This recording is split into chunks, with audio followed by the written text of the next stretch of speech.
Hi hello പുതിയൊരു വീഡിയോയിലേക്ക് എല്ലാവർക്കും സ്വാഗതം. എല്ലാവർക്കും സുഖമാണെന്ന് വിചാരിക്കുന്നു. ഞങ്ങൾക്കും ഒരുവിധം സുഖം തന്നെ. അപ്പോൾ വീഡിയോയിലേക്ക് പോവാം. ഇന്നത്തെ വീഡിയോയിൽ ബിഗോണിയ ചെടി റിപ്പോർട്ട് ചെയ്യുന്നതാണ്. അതും പിന്നെ ക്യാബേജ് ബിഗോണിയ. അപ്പോൾ അത് ഞാൻ എൻ്റെ 2 ചട്ടിയിൽ ഉണ്ടായിരുന്നു. അത് അതേ ചട്ടിയിലാണ് ഇരിക്കുന്നത്. ഇപ്പോൾ അതിൻ്റെ ചുവടൊക്കെ കണ്ടില്ലേ, നല്ല കനത്തിന് തണ്ടൊക്കെ നല്ല കനം വെച്ചിട്ട് അതിൻ്റെ അടിയിൽ നിന്നൊക്കെ തൈകൾ പൊട്ടുന്നത് കണ്ടോ. അപ്പോൾ ഇതിനകത്തൊക്കെ വേരുമുണ്ട്, പക്ഷേ ആ തണ്ട് വലിച്ച് അതിൻ്റെ ഉള്ളിലേക്കൊക്കെ വേരിറങ്ങിയിട്ടുണ്ട്. അപ്പോൾ ഇതിങ്ങനെ മുറിച്ചെടുത്തിട്ട് നമുക്ക് വേറെ പോട്ടിലേക്ക് റിപ്പോർട്ട് ചെയ്ത് വെക്കാം. അപ്പോൾ അതെങ്ങനെ റിപ്പോർട്ട് ചെയ്യുന്നതെന്നും അതിൻ്റെ പോട്ടി മിക്സ് എന്തൊക്കെയാണെന്നും ഒക്കെ നമുക്ക് നോക്കാം. ഇതിപ്പോൾ എനിക്ക് സമയമില്ലാത്തത് കൊണ്ട് ഒരു സ്ഥലത്തും ചെടി ഒരു സ്ഥലത്തും ആയതുകൊണ്ടും എൻ്റെ ചെടികൾ കുറേ നാളുകൊണ്ട് ഞാൻ ശ്രദ്ധിക്കാതിരിക്കുന്നത് കൊണ്ടും ഇപ്പം ചൂടായതുകൊണ്ടും അത് പെട്ടെന്ന് റിപ്പോർട്ട് ചെയ്തില്ലെന്നുണ്ടെങ്കിൽ നഷ്ടപ്പെട്ടു പോകുമെന്നുള്ള പേടി കൊണ്ടും ഇപ്പോൾ റിപ്പോർട്ട് ചെയ്യുകയാണേ. അപ്പോൾ ഇത് കണ്ടില്ലേ, അതിൻ്റെ ചോട്ടിൽ നിന്ന് തൈയൊക്കെ പൊട്ടി വരുന്നുണ്ട്, വീണ്ടും പുതിയ തൈകൾ. അപ്പോൾ ഈ ബിഗോണിയ ചെടിയെ പറ്റി പൊതുവെ ഒരു കാര്യം പറഞ്ഞു കഴിഞ്ഞാൽ, നേരിട്ട് സൂര്യപ്രകാശം കിട്ടുന്ന സ്ഥലത്ത് ഈ ചെടികൾ വെക്കരുത്. കാരണം ഇല കരിഞ്ഞു പോവും. പിന്നെ സൂര്യപ്രകാശം വേണം താനും, പക്ഷേ കുറച്ച് ഒരു തണൽ ഉള്ള സ്ഥലത്തും ആണെന്നുണ്ടെങ്കിൽ നന്നായിട്ട് ഈ ചെടികൾ പിടിച്ച് കിട്ടും. പിന്നെ അതിൻ്റെ ഇലകൾക്കൊക്കെ നല്ല കളറും ഒക്കെ ഉണ്ടാവും. തീരെ വെളിച്ചം ഇല്ലാത്തടത്ത് വെച്ച് കഴിഞ്ഞാലും അത് ഓരോ രോഗങ്ങൾ വന്നിട്ട് നശിച്ചു പോകും ചെടി. അപ്പോൾ അതിന് എന്തൊക്കെ പോട്ടി മിക്സാണ് വേണ്ടതെന്നുള്ളത് നോക്കാം. നമുക്ക് ആദ്യമേ മേൽമണ്ണ്, പിന്നെ കുറച്ച് കമ്പോസ്റ്റ് ഏത് കമ്പോസ്റ്റ് ആയാലും, ഇപ്പോൾ കരിയില കമ്പോസ്റ്റും ഇത് കണ്ടില്ലേ. ഇപ്പം ഞാനത് ഞങ്ങളുടെ ഷീറ്റിൻ്റെ മുകളിൽ ഇലകൾ കുറേ നാളുകൊണ്ട് വീണ് കിടന്നിട്ട് അതിങ്ങനെ ദ്രവിച്ചതാണേ, അത് വാരിയെടുത്തതാണ്. പിന്നെ ചകിരിച്ചോറ്, പിന്നെ ഇതെന്താണെന്ന് വെച്ചാൽ കരിയില. അത് ഈ പ്ലാവിൻ്റെയൊക്കെ കരിയിലകൾ മുറ്റത്ത് വീണ് കിടക്കുന്നത് ഞാൻ തൂത്തുകൂട്ടി ചാക്കിനകത്താക്കി വെക്കുന്നതാണ്. അപ്പോൾ ഇതേമാതിരി ചെടികളൊക്കെ നടുമ്പോഴൊക്കെ നമുക്ക് ആവശ്യം വരും. പിന്നെ അതുമല്ല, അങ്ങനെ കൂട്ടി വെച്ച് കഴിഞ്ഞാൽ കുറച്ച് ദിവസം കുറച്ച് നാൾ കഴിയുമ്പോഴത്തേന് അത് പൊടിഞ്ഞ് കമ്പോസ്റ്റ് ആവുകയും ചെയ്യും. അപ്പോൾ അതിനായിട്ട് വലിയൊരു ചട്ടി എടുത്തിട്ട് അതിൻ്റെ ഹോളെല്ലാം തുറന്ന് വെച്ചു. എന്നിട്ട് നമുക്ക് പോട്ടി മിക്സ് ചെയ്ത് വെക്കാം.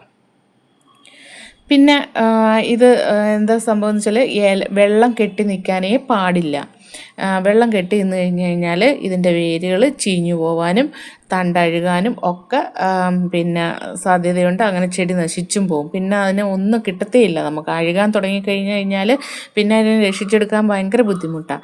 ഇടയ്ക്കിടയ്ക്ക് സാഫ് ഇട്ട് കൊടുക്കുന്നതും നല്ലതാണേ, ഫംഗസ് രോഗങ്ങളൊക്കെ വരാതെ ഇരിക്കാനും. ഫംഗസ് രോഗം വരുന്നതെന്ന് പറഞ്ഞു കഴിഞ്ഞാൽ, വെളിച്ചക്കുറവുണ്ടെങ്കിലും തീരെ വെളിച്ചമില്ലാത്ത സ്ഥലത്ത് വെച്ച് കഴിഞ്ഞാലും വെള്ളം കൂടിപ്പോയാലും ഒക്കെ ഫംഗസ് ബാധ വരും. പിന്നെ വേറൊരു കാര്യം എന്ന് പറഞ്ഞു കഴിഞ്ഞാൽ, ഇതിൻ്റെ ഇലയാണ് ഭംഗി. ബിഗോണിയയുടെ സംബന്ധിച്ച് ബിഗോണിയയുടെ ഇലകളാണ് ഭംഗിയുള്ളത്.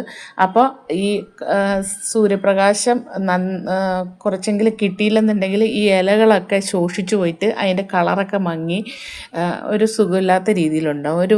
ഒരു കാണാനൊരു ഭംഗി ഉണ്ടാവില്ല.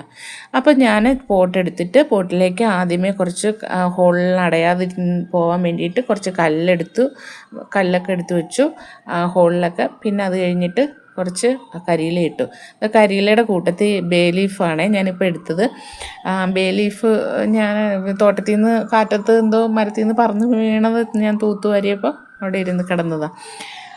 അപ്പോൾ അത് ചട്ടിയിലേക്ക് ഞാൻ പോട്ടി മിക്സ് ഇട്ടു.